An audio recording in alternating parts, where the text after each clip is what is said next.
Jaime is a local insurance professional who focuses on risk management and protection and hosts her own show on Business RadioX network titled Connecting Tucson with Jaime. So thank you from Impact of Southern Arizona and the Marana Chamber, Jaime, and welcome. Oh, thank you for having me on, Mark.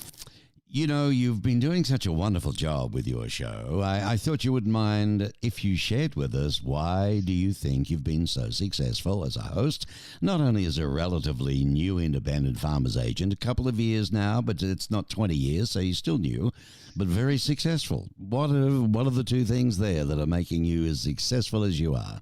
I think the first thing is, Mark, I followed your advice and am following that to the letter. And I do think that having such a structured program and knowing what it is that I'm trying to get from the people that come on my show is important. But I also think that from that structure, there comes to the point that I am actually targeting specific businesses here and trying to help them. They see that I'm trying to help them get the word out about them here locally, and that's huge. All of our local businesses and our business partners and our nonprofits, they need the advertising and the publicity just as much as I do, and it gets them to know me a little bit if they haven't met me before, and then they usually become my clients once they get to know me. So it's kind of a win-win. So not only do I get to help promote them, but then I also get to help insure them. And many times I often help find them better coverage for a better price or just better coverage. Or sometimes I've found out that they're overinsured and walked them through the process and helped educate them on, you know, why their insurance is the way it is. I think that's probably the two big things. That's amazing. Let's talk a little bit about Jaime Overturf. Let's find out about you. Where did you grow up and where did you, get your first look at the world? My first look at the world was in Illinois, but I grew up, I traveled quite a bit. My father held many different positions. I moved all over the East Coast from Illinois to Wisconsin to Maine, South Carolina, Wow. Pennsylvania, Missouri, and then obviously now Arizona. But I've traveled the world traveled the country quite a bit. Yeah, usually, you put all of that with an army brat or something, don't you? Or military brat, I should say. But not a military, but yes. What was, your love at school? I mean, Jaime, did you enjoy that? Was there a sport that took over your life perhaps at school, or were you a book hound and a bit of a studier? I would actually say both. I was actually an honor student, and I did a lot of sports. I did softball, track, dancing, cheerleading. That kept me busy as far as physically, but scholastically, I'd say that I also was an honor student. I knew I wanted to be something in my life, and I knew good grades and study habits were going to need that. So both. Good on you. What was your first job when you left school? Well, I actually... while I was in high school, I was a crew member of McDonald's. I was there for almost 2 years. From my junior year and my senior year, that's where I worked. And then I worked all the way through college as well. Wow. You hear a lot of stories about good old Maccas. They're like a constitution in America in reference to kids working, aren't they, when they come out of school? They teach great work habits. Yeah, so. Good work habits, discipline. Mm-hmm. Yeah, good on you. That was a good start. So what happened after that chapter? Where did you go on to from there? Oh, well, after school, for some reason, I decided to not really use my degrees, and I started in the restaurant industry, working for many, many different restaurants. Did that for almost 10 years, and then I went into Coca-Cola and was there for almost 10 years as well. And then finally, I decided, why work for someone else? I'm working so hard. Let's just go ahead and put that into working for myself and build my own business and my own success. So okay, well, we'll get on to that. But what amazes me is you're one of many that seems to do all that hard study at university or get those degrees, whatever, and then you can turn around the corner and you go do something else. I know. I think it was just young nerves thinking that I couldn't do it, wasn't really thinking that I could or had the ability to or the confidence. And I think that really does come with age, just because I think when you graduate, you have a degree doesn't mean that you are ready for it or you don't feel confident for it. And I think that's what a lot of our young youth is going through right now. Before deciding to go out on your own as an independent Hmm. farmers insurance agent, you were with one of the biggest icons of all time, Coca-Cola. What were you doing with them? Well, I started off as being a district manager for sales and ended up becoming an account executive. Basically, what I did, and I started off, I helped the people who were in sales. They would go out to restaurants and other locations, which we call on premise, when you consume a product on premise, Mm-hmm. and help them get in or penetrate the market. So, restaurants, think of Office Max, Office Depot, retail stores, those types of things. From there, I graduated to becoming a successful account executive where I focused on large clients such as the Phoenix Suns, the Phoenix Cardinals, um, NIPR National Raceway, Phoenix Oh, International Raceway. you really got the The sporting large. side of things, didn't you? I did got Yeah. the sporting sides of things, just the large accounts and going from there and helped them with their marketing and helped them with, that's actually where first time started using my degrees, helped do the marketing, get those proposals done, and really just kind of strategically place things throughout the year with all of those large clients. And I think that's what got me confident enough to actually move in and do my own business. Well, what would you say was the best experience or life lesson, if you like, that you think that you learned from the Coca-Cola organization? Ooh, I actually learned a lot from them. They are a great company, especially if you're trying to learn. I would say, just building my confidence, and they teach you how to do the marketing, they teach you how to talk to those high end clients, and they walk you through that step process on what that would look like. So as going into my own business, I kind of had a really good look on what that would look like as far as my marketing, how I would Hmm. go approach new clients and how I would get new clients, and just that strategic thinking on I need to have a plan for the whole year. They helped me do a 1 year plan. So my stuff is already planned out for the full year through December. And in October and October, I actually started doing my year plan for the following year. And I have everything planned out from Hmm. how much I'm going to spend, if I'm going to Wow. hire anybody, what I'm going to be doing. And then that does help me budget. So I stay on budget and on task to keep what I'm doing moving forward. My word. Well, that's good training, that is. Did you look at various options, Jamie, when you were considering working for yourself? I did. I mean, I was considering everything from becoming a property inspector to restaurant ownership because I do a lot of cooking on my behalf, Yeah, and you'd spent to what, 10 insurance. years in that game as well. So, I did, yes. you know, Ultimately, um, I met up with one of the district recruiters for a couple of insurance agencies. I'd done insurance in the past when I was in a previous role when I was working a couple of jobs, and I really did like it. Um, and it just, their platform and their training ultimately led me down this path. hmm. So, well, I was going to ask you, how did their way of life get introduced to you? Was it through an ad or coincidental, somebody you knew? Actually, it was coincidental. I had put my resume out there when I was trying to figure out I needed to work for myself, and they called.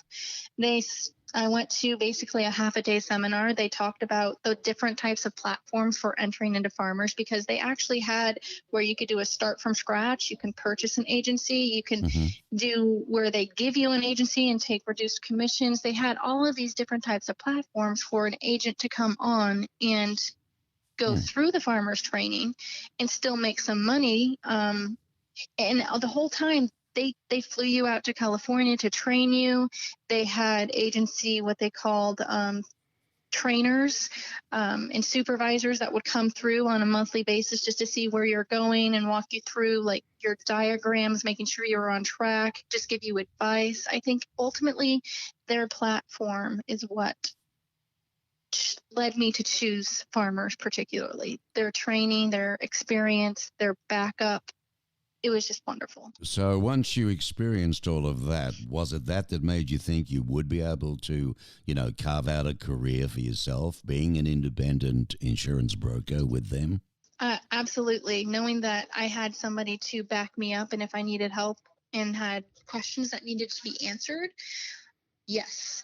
knowing that they were in my corner and I could call somebody even at 10 or 10:30 at night and somebody would answer the phone. That's That's how good. my Yeah. first year, I mean, I literally had these late night and early morning phone calls because you're sitting there trying to dig in and make a name for yourself, and you have to hit the ground running. You can't just be dormant.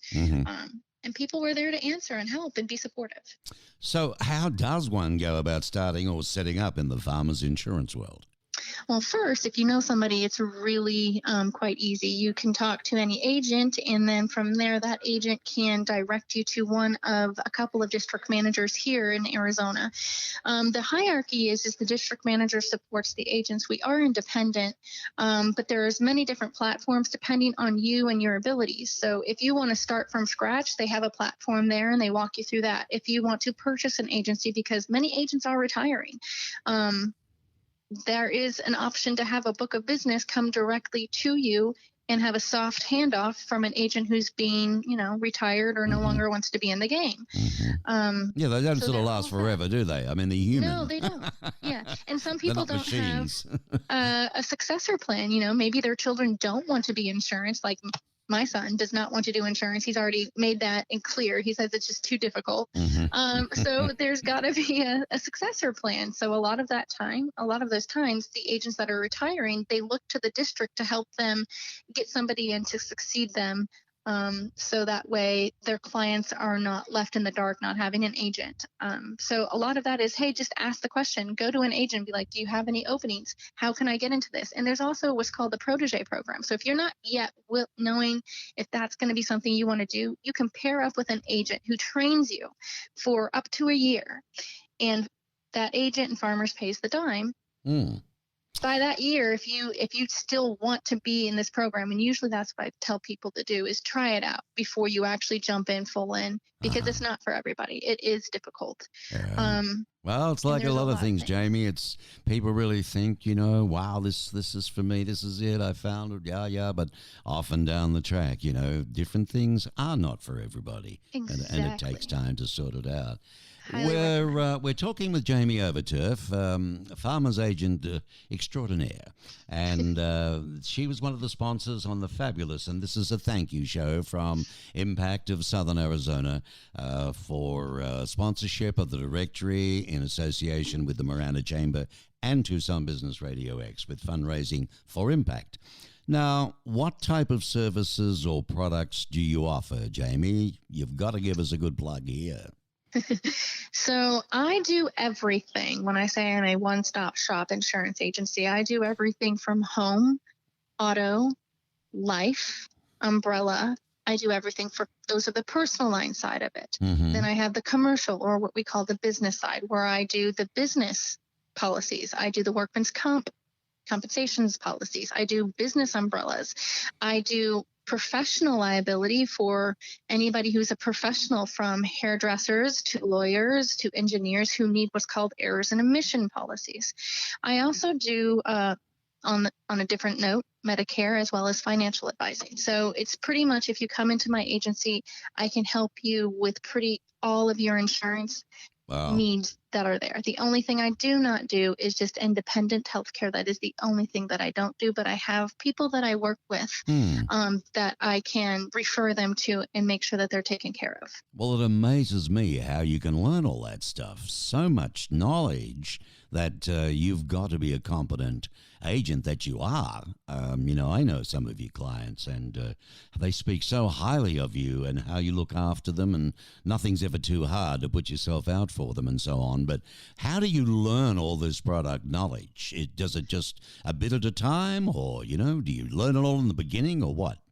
You learn the basis at the very beginning. In order to become an agent, you have to have certain licenses. You have to have what's called a P&C and a life and health license. So personal and commercial lines, as well as life and health. You have to be licensed in order to sell insurance, and those are the first two licenses that you get. To keep those licenses, you have to do continuing education, and every year you have to do this to keep up on any new events, any new things that are coming out, any new changes for both the professional lines of insurance that we have, plus the life and health. And as far as the financial, not everybody has that, but you do also have to do a base and get trained and get your series licenses for what you plan on doing for financial services.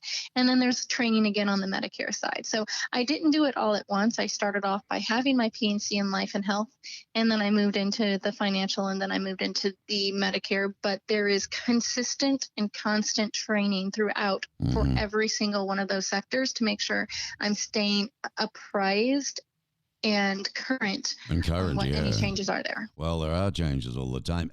Are there any specific ones that, you do more business in than the others, or there's more request from the public than the others? The most requests that I actually get from my agency is commercial insurance, because I am one of the few agents that have about 50% of my book being commercial insurance. A lot of agents are intimidated by commercial, and they don't understand the questions that need to be asked, or potentially what a restaurant could go through. Maybe they don't understand what shrink is, or turnover, or what they may need. So they're not asking the correct questions, which in turn then makes that current client not be insured properly. I myself have been in all of those industries, so I know what they go through on a yearly basis. So I understand it very well, because I lived it from the restaurant industry to the Coca-Cola industry. So I know what they're looking for. I've been a business owner, and I've been doing that with my other companies. And moving that and transitioning that to the insurance, I have a lot of agents that move it, call me and say, hey, I have a commercial client. I don't feel comfortable doing that. Can you do that? And I do that, and I don't take the personal lines. So basically they're staying with someone, and they know that they're not going to have somebody that's going to, snake out that personal line as well, because I have a good relationship with those agents. Well, I was going to ask you, what would you say is unique about your business? But I think perhaps there you may have touched on some of it. A little bit, yeah. The one thing I'd say that's unique is I meet with every single one of my clients. I will never just pick up a phone and go from there and take it online only. I like to meet with my clients because every person has different and unique needs with regards to their insurance or financial matters. Some people may need more coverage than the others. Some people may not want all of the coverages that other people has. So it's getting to know them, reaching out and explaining their options. And once somebody is informed and knows their options, they can make a decision that is best for them. Well, That's it makes probably sense. the most unique. But you just touched on something, and then now, let's face it, we're going through a hell of a time. Has the pandemic changed your business modus operandum, Jaime? Yes. With regards to me being able to meet with people, I think I was getting along those lines. The biggest. So I have transitioned a little bit more to online. I do have, I don't do Zoom, I do something called GoToMeeting.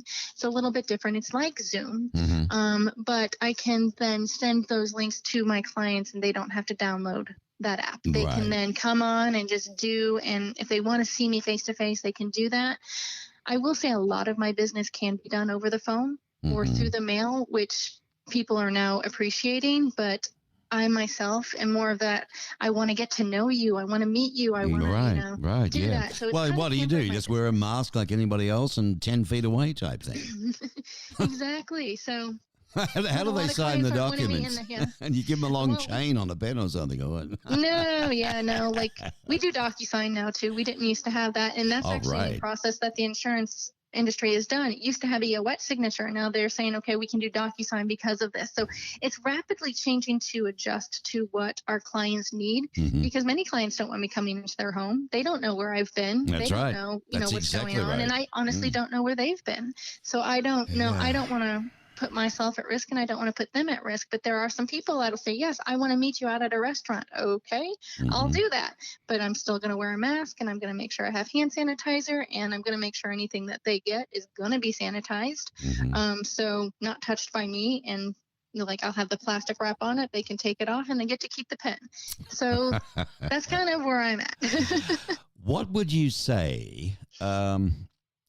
Yeah, that's fair enough. What's the most common misconception, do you think, about your industry and your business? Oh, when someone calls me and tells me that they've currently got full coverage on their policy for autos or home, and they want the same, they want full coverage.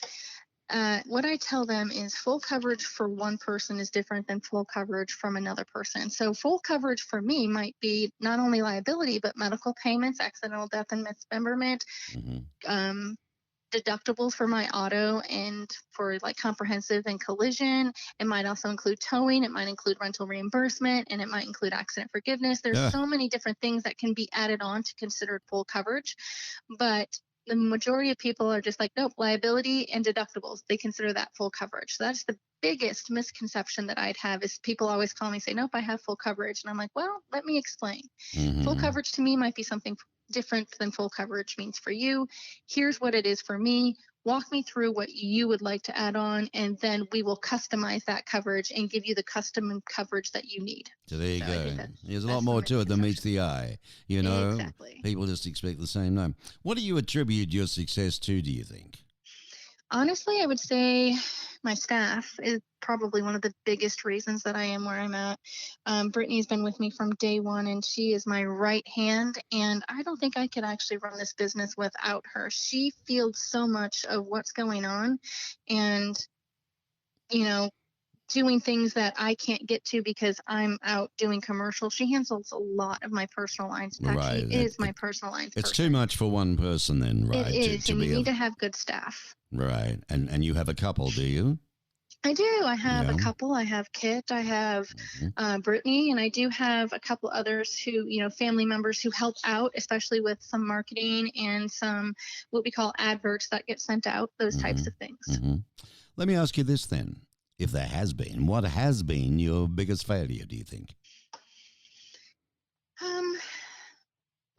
I don't really know if I've had a failure. I've had some setbacks with regards to, all right. When I first opened the business, I didn't understand the whole logistics of being taxed as a business. So I think that was my biggest hurdle the first year, that I was shocked about how much business owners pay in taxes. And I hadn't been prepared for, it is quite a bit. Well, it was the first year.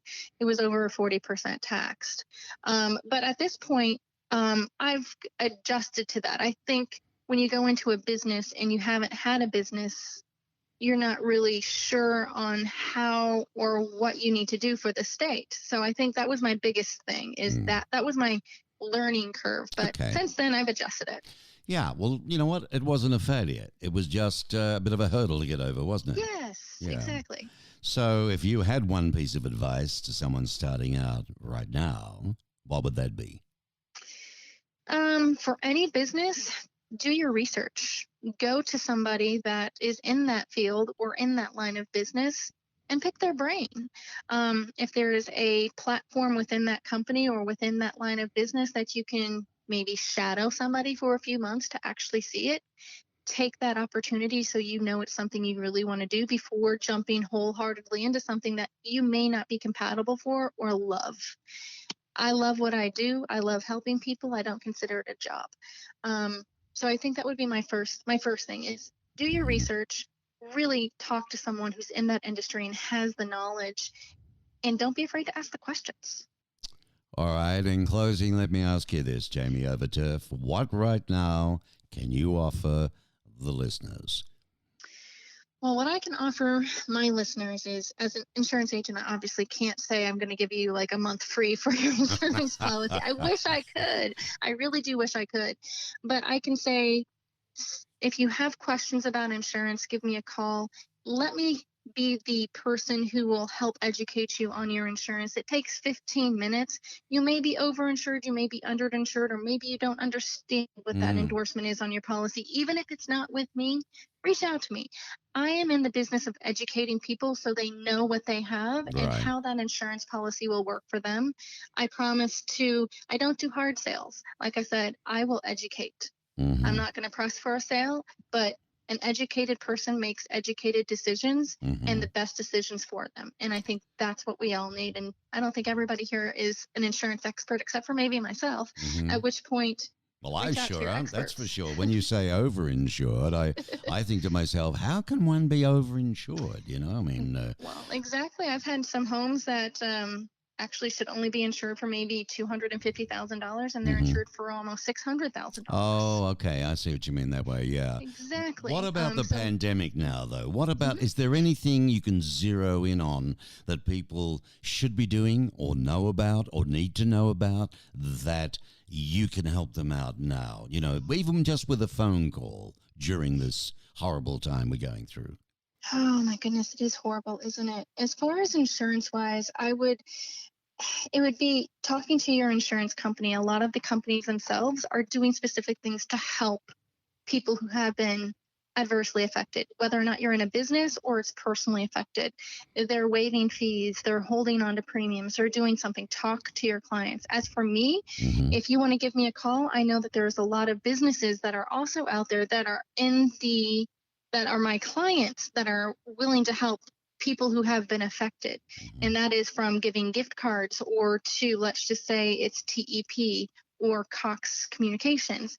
They have put into some type of program where if you've been adversely affected, that they will do a reduction in premiums or something of that nature for a few months. And I have all of those down. If you had a PPP loan and you're a business owner and you're not sure how to get that loan forgiven, reach out to me. I'll be happy to walk you through what you need to do and how that form gets filled out so you can get that loan forgiven. And you don't have to worry about, am I putting the wrong information on here? So maybe it doesn't, it gets pushed off to the side. Oh, that's it's great. Very particular. So those are the things that I would say. If you have questions, give me a call. That's what I'm here to help for. All right, now let's talk about that. Contacting Jaime Overturf. I know there's facebook.com, Jaime Overturf Insurance. Do you have a website? I do. It is actually that website. It's the http www.farmersagent.com/J Overturf. If you just type in Jaime Overturf Farmers, my website will automatically pop right up for you. All right. And what about a phone number? My phone number is 520-293-2900, and you can feel free to give us a call at any time. My staff is here to answer any questions as well. Fabulous. Well, I'm glad you're going to be back on air soon with another show in your podcast. I think it's next week. Yes, do you want to talk about who you've got coming on? Well, right now we've got the Red Cross and the Greater Tucson Fire Department firefighters coming on to talk about the wildfires and how that's been affected and affecting our areas. Man, were they big, again, huh? Yeah, they were very big, and we just had lightning hit some of the southern mountains yesterday with all of the big windstorms and the lightning that came through. So another fire has yet started. So hopefully they can get that one under control as well. Wow. Thank you, Jaime Overturf, ladies and gentlemen. As I said, local insurance professional extraordinaire, and of course farmers. I still love their ads because we've seen a thing or two. Yeah, there you go. Thanks, Jaime. Nice speaking with you, and thanks again for being a sponsor. I thank you from Impact of Southern Arizona to all the sponsors that we're interviewing on this special. And there you heard from Jaime Overturf. See you again. Bye-bye.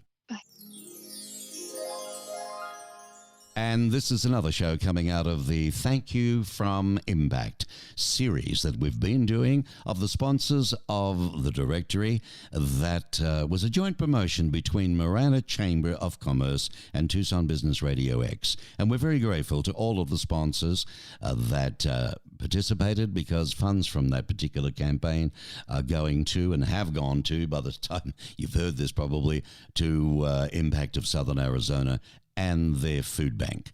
And one of the sponsors was a gentleman by the name of Ron Petrie. G'day, mate.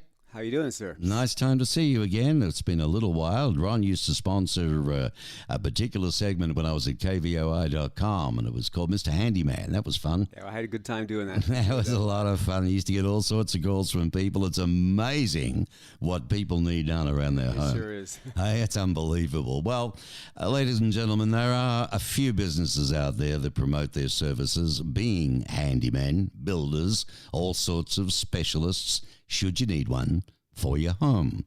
But let's face it, there's plenty of not-so-scrupulous ones, too, that are very quick to take your money. And you hear all about them all the time, you know, the rip-offs, the this, the that. They do a job, and all you care about is saying, oh, look, I'd like that fixed up a little. I think I'll give them a call and see if they'll come and do it. And all of a sudden the phone doesn't ring, or it's off the hook, or they're not taking calls, or whatever. Not this one, folks, I can assure you. His name is Ron Petrie. He's locally owned and operated company. He can boast over 20 years now of Tucson industry experience. So why should I use your company, Ron, when it all boils down? Well, integrity and honesty, and the quality of work that we do for the price that we charge. Well, you're telling me that you're a little less than other people? Absolutely. How do you do that? I mean, let's be honest about it. How can you afford it? You've got people you pay. One thing I don't do is I've never mark up materials. Everyone tells me I should. My accountant tells me I should. That's one of my key factors to my clients. I do not mark up materials. Whatever I pay, they pay. Also, beyond that, any savings I can get them, such as paint. I get really good deals on Dunn Edwards paint, Sherwin-Williams, stuff like that. I always pass that savings on to my clients, which is another way they save. Well, that's very good. So that was the first thing. And then the other thing that you mentioned, there were a couple of areas there that you use sparkle on that you do for people. What's the other? We're a pretty well-rounded company. If you have to call a forte, we're very good painters, but there's not much my company doesn't do. And we do it well. And anything that we can't handle, I sub out to qualified people. I make sure anything that's done is done licensed and legal and done correctly to code. Well, they're representing you, aren't they? Absolutely. In a case like that. Sure they are. So you're man enough to say, look, I can't do that job. You bet. If necessary. If there's something I can't handle, you'll be the first to know. Well, that's smart, because there are some that say, oh, no, not a problem. No. I can do this. I can do that. I don't do that, and I won't do that. So Ron Petrie, ladies and gentlemen, he values honesty and integrity. And his answer is in all aspects of our business. So he offers a variety of home improvement services that are customizable to each and every individual project. I guess some jobs might be the same, Ron, but no two homes are the same, No. right? No two situation is the same. I mean, even though we're doing drywall next door and we're doing drywall over at your place, it's still a different situation. Different people, the ambience of it, everything about it is individual. And that's the nice thing about the client base that I have. They're real comfortable with knowing they can trust us. Mm-hmm. They don't have to worry about us, and they know the quality of work they're going to get for what they're going to spend. Well, when you say that, like that no job is too big and no job is too small, do you ever get flack from your customers or clients, saying, well, it sort of makes you sound a bit, Ron, like a jack of all trades and you'll do anything? That's not really the angle for it, is it? No, not at all. Again, if it's not something that I can do as well as it can be done, then I won't do it. And if it's something that I can't handle within my scope or my guys can't handle, I will sub out the proper people to do so. I have a real good contractor base of qualified individuals that do a lot of work for me. A good network. Absolutely. Electricians, HVAC people, right, stuff like that. Well, that's been built over 20 years too. Oh, yeah, absolutely. These aren't fly-by-nights, are they? No, they're not. These are people I've known in this industry for many years. Now, your own people, I mean, you do something pretty special. I mean, you're very fastidious on who you do hire. Sure. Okay, but you do help at the same time. You help people that perhaps some others may not give them a chance, and yet they're very qualified and they're good tradespeople. Absolutely. I deal with a lot of people in recovery, have for a long time, and it's a big part of my life, and I like helping people that need help. Well, from a business standpoint, I mean, I guess some would say, yeah, Ron, that's, very big-hearted of you and all the rest of it, but boy, it's a bit of a risk, isn't it? It is, and I've taken that risk, and I don't have any regrets, but there's been some bad times, but most of it's been very good. If I had to put it in a perspective of the quality of that application, it's been very, very good, very rewarding for everybody. And the majority of the people I deal with, the clients we're speaking of, people that need a second chance, take that chance and run with it very nicely. It's worked out very well so far. And it's interesting, too, because from what I can ascertain, and I've met some of these guys in different jobs, and they're a terrific bunch of fellas, they come from a background of many trades. Sure. Life changes for everybody. They may have, look, you think of a million, they could be divorced, it could be a death in the family, they could have lost a baby at birth, whatever sent them off down another track, right, to whatever. But their careers and their businesses before then, okay, is where they were doing well. And now you get the benefit of that because you need Are they multi-skilled in a lot of cases? They not. Some of them are, and by the time 6 months goes by, they will be very well rounded. I'm a good teacher, right? And I like to be taught myself also. So right. I'm the boss that says, hey, if you got a better idea, my ears are wide open. My way isn't always the right way. All right. I'm always trying to find the most efficient and best way to get something done. Well, your mission's pretty simple. You want to become your listeners' first resource for home repairs, renovation projects, and preventive maintenance. Let's take those individually. Let's talk about home repairs. What are the most common ones? One of the most common ones is roof coating. Okay, we live in the desert, of course, as we know. It's very hot out there. No kidding. If you don't maintain your roof, with human beings, it starts from the feet and works its way up. With houses, it's the roof and works its way down. Works its way down. So you got to make sure you have a sound roof. We do a lot of roof coating, a lot of roof repair, but I've done a lot of complete roofs, a lot, but I won't do complete roofs. I will send them out to a qualified expert that does nothing but roofing.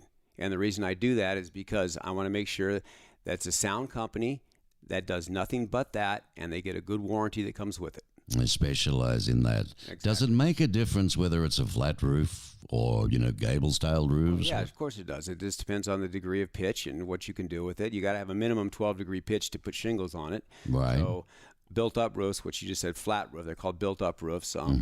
They have a tendency to have a lot more problems because, they're flat and you have pooling areas, and if things aren't done right, they tend to pool up and start to leak. So right, it's, you got to be very... So why were a lot of houses, do you think, in the desert environment built with flat roofs?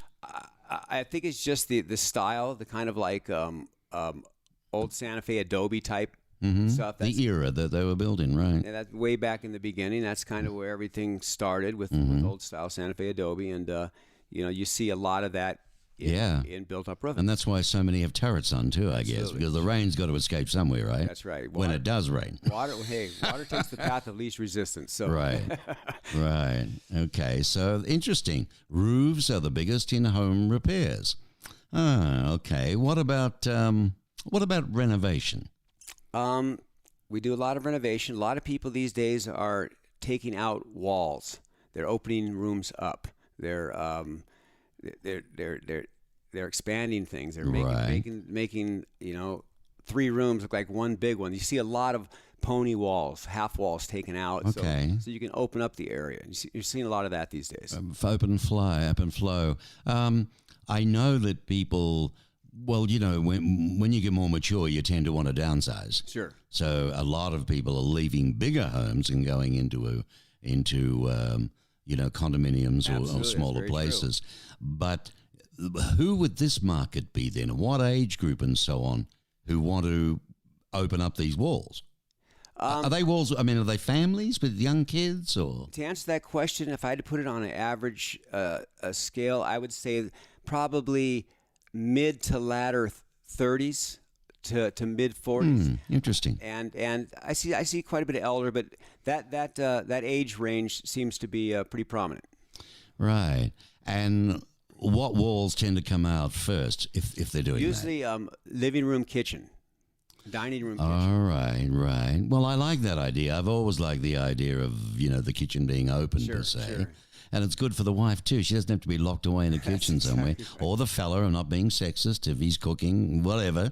But you could still chat to the people in the lounge room and watch the news. And it brings beautiful ambience. I've seen some... I've got some of the jobs we've done just turn out beautiful. The open flow of everything. It just looks so much different and so much better, in my opinion. Right. It makes the house look bigger. It does a lot of attribute to it. So, do you show these photographs to potential clients if they call you and they want to do something? Nice portfolio. Absolutely. Oh, very good. Very good. So, renovation. Okay, walls out. What else do you get? I mean, is there still verandas these days? We being a handyman service, it's a lot of people ask me, well, what did you do today? Every day is different. What did you do today? I'll give you an example. Well, yesterday. I pulled a house to pieces. What did you do, honey? Started off by removing a down tree that microburst we had a couple nights ago. Okay. All right. Well, we've dated this podcast now, so you have a bit of an idea. I'm an arborist too. I do a lot of chainsaw work. All right. A lot of stuff like that. So the job starts off with a tree. I mean, chopping up a tree, right? Taking that down. From there, went over and installed 2 windows. Which the tree affected, right? No, it's a completely different place. Oh, okay. I thought it was the same house there, but then you stepped up. We do a lot of work with property management companies. Okay, and all right. We do. In my daily routine, I would say 25 to 40% of it is through property management people. Okay. So I've got a list each day of particular jobs that have to be done for these particular clients. Right. Everything from, of course, summertime, you're talking coolers. Everyone's hot. Yeah. A lot of that, a lot of roofs. Just a lot of maintenance stuff. And are these a lot of people who are out-of-towners? No, they're usually middle-class people, local people. Local people with homes? Yeah, most of them are I wouldn't say are younger, but... they could be renting. Because I'm trying to get, when you say... I'd say the majority of property management people are renters. Okay. I don't think we're dealing with too many owners. It's mostly renters. I just would have thought maybe that, if there was trouble for property owners who live in other states, they're not here, but their property is being managed by, people that you work for. Do they go? They must go out and check after a storm or something. It's ironic you mention that, because I have a handful of clients right now that I do that exact thing. Right. They're snowbirds, and they do the snowbird routine, and while they're out of town, I maintain their properties. Okay. See, well, that's a good thing. Yeah, that's absolutely. Well, you do that as well. So renovation projects can vary. What about preventative maintenance? That's a big key. Preventive maintenance is a long list of stuff to do. Again, getting back to one of the number one things is making sure that your roof coating is proper, making sure it's maintained properly, because the average on a built-up flat roof, as we were talking, is 2 to 3 years. You want to go up there, pressure wash, put another couple coats on there, do any patching, any sealing, because Arizona weather, as we know, there's 3 places in the world where they're the most UVs. One of them's in Africa, one of them's in Australia, and the other is Southwest United States. Right here. So, good old Tucson, honey. Yeah. Listen, how often do you recommend? I mean, this is a bone of contention. People, some say 5 years, some say 3. Let's start with the roof on a house. What should one be doing over what period of time to keep that roof, in really good nick? Looking after your home. Okay, so let's answer that question dealing with built-up elastomeric rolled roofs, as we've been talking.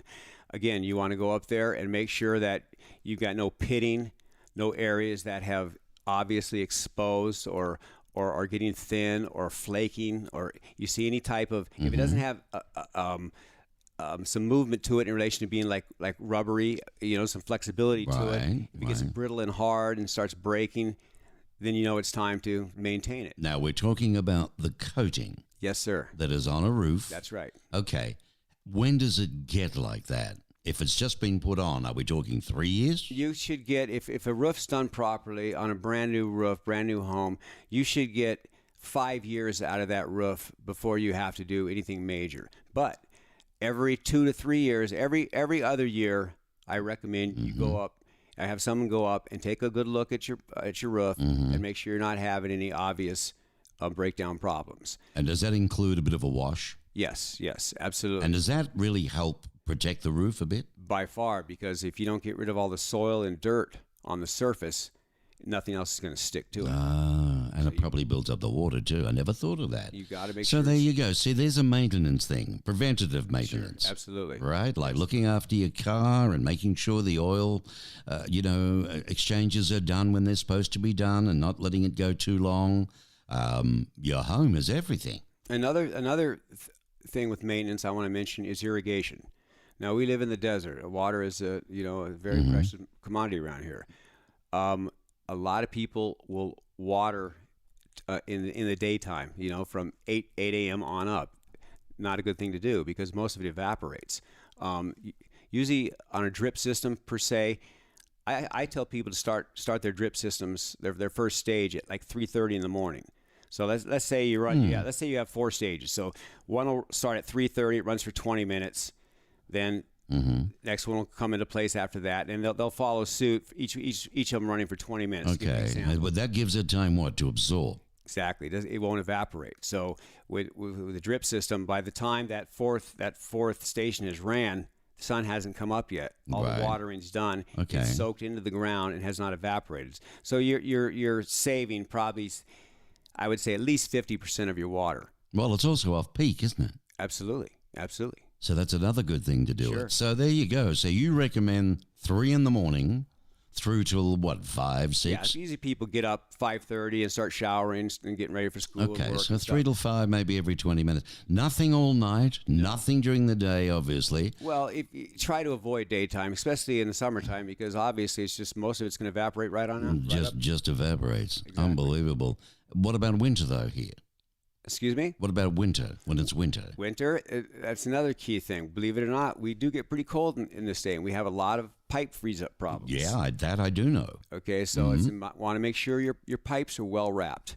Anything exposed, anything up on the roof, anything coming up out of the ground, your main water shut off to your home. Make sure they're all wrapped properly with insulation. And they sell that stuff at the hardware stores for different size, 3/8, ½ inch, 3/4 inch, and on up. And you take it, you split in the middle, you wrap it around your pipes, and you wrap it with duct tape. Well, mate, I mean, when you look at it, your home, the value of your home, it's likely to be a person is their biggest asset, isn't it? Biggest investment. Absolutely. On the majority, absolutely, you could say that across the board to any individual. That by far is their biggest investment. So there's all of that. We've covered home repairs, renovation projects, and preventive maintenance. We're speaking with Ron P. of Ron P. Enterprises. And he's local, 20-odd years. No job is too big and no job is too small. What do we call a small job? Small job, perfect example. Went over a couple mornings ago to one of my favorite clients, and her porch light wasn't working properly. So I said, give me another bulb. It was the same type of bulb that was in there. Right. Long story short, this particular type of bulb she bought, she got a bad batch. It was just the bulbs. Oh, okay. So she was going in and out and trying, everyone's telling her this, that, and the other. So I pulled it apart, saw there were good connections, and said, you got any different type of bulbs? We grabbed different type of bulbs. Boom, boom, boom, every time. It was the bulbs. Yeah, you got well, she must be very pleased to have someone like you come over and do that for her, too. There's a lot of older people living on their own, and they can count on their Mr. Handyman to be able to do the right thing, no matter how small. What about a big job? Well, I'll give you an example. We had this one fella where he had his 3 pillars in the back of his home where his whole porch was starting to sag. And these pillars were they were made out of solid tree trunks. Right. And they had degraded and had decayed. And they had boxes around the bottom of them. And basically what happened is wood rot. They wouldn't support the building. So we had to come in, take the old ones out, prop the second floor up. Wow. Come in, put in new posts. We use the exact same thing. A friend of mine owns a sawmill up in Springerville. So we took a drive up there and got some real nice stuff, came back and put it all back together and turned out beautiful. So what are you saying, that these poles that were originally there, right, they were standing on nothing? What happened was they built these boxes around the base of them, about 3 foot up off the ground. And what I'm assuming it looked like was happening is all the water would congregate in these boxes and would rot these posts out. So it was just a matter of time before these things just fell apart. Oh, so what is a good little clue there to offer somebody as a bit of advice? Don't wrap your columns in anything. Don't if you're going to do something like that, make sure it's like brick or something masonry. All right. You don't want to do it in wood. Wood or any type of wood product at all. Because rain just get down, yeah, right? It'll just. So what do you silicone it? Do you put stuff around it to try and? What we did with this particular client I'm talking about, we use ledgers, and ledgers are those fake looking bricks. You see the. Oh, I know what you mean. Yeah, those are called ledgers. They look nice. They come in all different colors and shapes, and and we put ledgers up about 2 or 3 feet. And it turned out real nice, and from my understanding, they haven't had any problems. Very good. There you go. So that's a bigger job. Now, you offer a personalized service that is cheaper than most of your competitors' rates at the time, delivering first-class workmanship. We've touched on how you can afford to do that and why. You have to earn a lasting trust, I would imagine, in your industry, Ron. That's what it's all about. Do people, what's their biggest fear? When they first call you and they need something done, what sort of questions do you get? I think most people's primary concern are their personal safety. I mean, of course, not knowing of somebody or knowing who you're dealing with. I mean, anytime you meet somebody new, whether it be a technician or a service person or right.